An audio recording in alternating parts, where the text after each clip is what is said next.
Robin Padilla, nakipag-usap kay Coco Martin.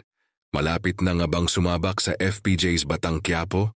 Mainit na usapan ngayon sa mundo ng showbiz ang naging pagkikita at pag-uusap nina Robin Padilla at Coco Martin sa set ng FPJ's Batang Quiapo. Ayon sa mga nakasaksi, masayang nagkumustahan ang dalawang action superstars, sabay palitan ng mga kwento mula sa kanilang karanasan sa industriya. Dumalaw si Robin upang personal na batiin si Coco sa patuloy na tagumpay ng serye at nananatiling nangunguna sa primetime ratings. Bukod dito, pinag-usapan din nila ang posibilidad na isang espesyal na collaboration.